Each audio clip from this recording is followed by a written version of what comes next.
Imagine being offered your dream job. What's the first thing you'd say to impress the interviewer? Hello, and welcome to the Get English Podcast, Episode 8. I'm your host, Candace, and I'm thrilled to have you join me today. In this episode, we'll be diving into the essential world of basic interview skills. Whether you're a seasoned professional or just starting your career journey, mastering these skills is crucial for landing your dream job. So let's get started. Now let's talk about some of the most common interview questions you're likely to encounter. One of the first questions you'll almost always hear is, "Tell me about yourself." This isn't an invitation to recite your life story. Instead, it's a chance to highlight your skills and experiences that are relevant to the position. Think of it as your elevator pitch, a concise and compelling summary of who you are professionally. Another frequent question is, why are you interested in this position? This is where you can demonstrate your research and understanding of the company and the role. Don't just say you need a job.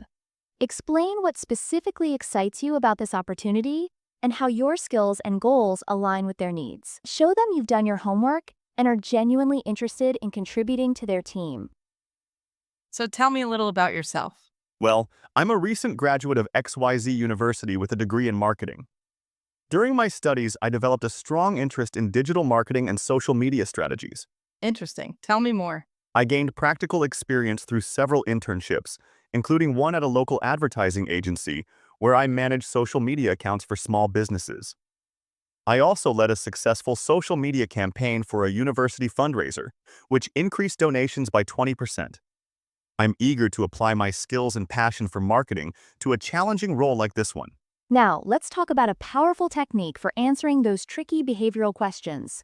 The STAR method. Behavioral questions are those that ask you to describe how you've handled specific situations in the past, like, tell me about a time you faced a challenge, or describe a time you worked on a team. The STAR method provides a structured way to answer these questions clearly and effectively. STR stands for situation, task, action, and result. Let's break it down. First, you describe the situation. Set the scene and provide context. Where were you working or studying? What was the project or team you were involved in? Next, you explain the task. What was your specific responsibility in that situation? What were you trying to achieve? Be clear about your role and the goal. Then, you detail the action you took. This is the most important part. What steps did you take to address the situation or complete the task? Focus on your specific contributions and the skills you used. Be detailed and use action verbs. Finally, describe the result. What was the outcome of your actions? Did you achieve your goal? What did you learn from the experience? Quantify your achievements whenever possible, using numbers or percentages to show the impact of your work. The STR method helps you tell a compelling story and showcase your skills. We'll hear an example of this in action in just a moment. So, tell me about a time you faced a challenge at work. Sure. So in my previous role as a project manager at Smith Corp, we were facing a tight deadline on a major software launch. This was a large-scale project with multiple teams involved, and we were already behind schedule due to some unforeseen technical issues. This was about 2 months before the planned launch date. I see. What was your role in this?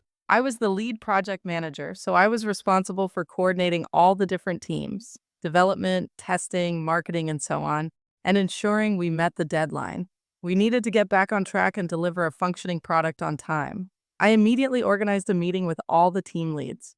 We identified the key roadblocks causing the delays and brainstormed solutions. I then implemented a revised project timeline, breaking down the remaining tasks into smaller, more manageable chunks. I also increased communication between the teams, implementing daily stand-up meetings to track progress and address any emerging issues. This allowed us to identify and solve problems quickly. And what was the outcome? We managed to launch the software just 1 week behind the original deadline. While not perfect, this minimized the impact on our marketing campaign and early user adoption. I learned the importance of proactive communication and detailed planning, especially when dealing with complex projects under pressure. And most importantly, the client was happy. Now let's move on to another crucial aspect of successful interviewing: Body language. It's often said that communication is more than just words, and this is especially true in interviews. Your body language can speak volumes about your confidence, enthusiasm, and overall demeanor. First up, let's talk about eye contact. Maintaining appropriate eye contact shows you're engaged, attentive, and confident. Avoid staring intensely, but aim to hold the interviewer's gaze for a few seconds at a time. It shows you're listening and interested in what they have to say. Looking away or down too frequently can give the impression of nervousness or disinterest. Next, posture. Sit up straight, but avoid looking stiff or uncomfortable.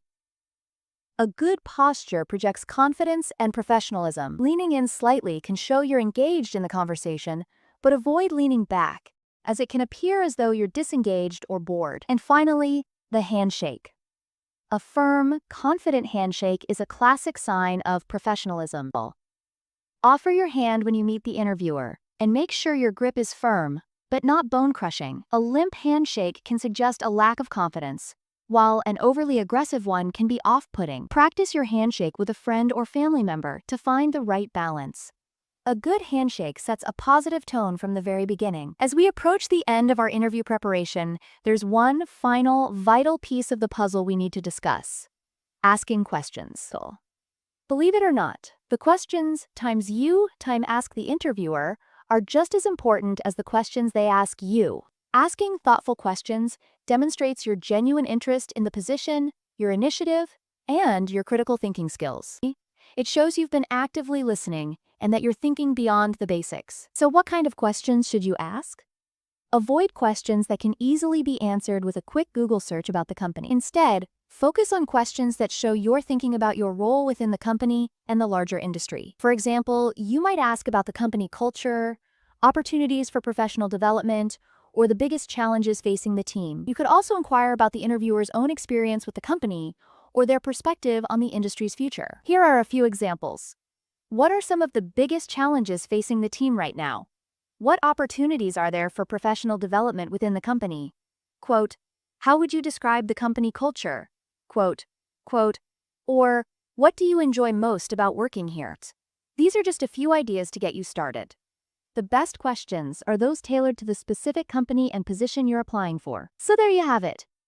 We've covered a lot of ground today, from common interview questions and the STAR method to the importance of body language and asking insightful questions. Remember, practice makes perfect. The more you practice your answers and refine your approach, the more confident and prepared you'll feel going into your interview. Don't forget to check out our Telegram group for more resources, tips, and more. Link is in the description. Thanks for tuning in to the Get English podcast. Good luck with your interviews. And remember, you got this.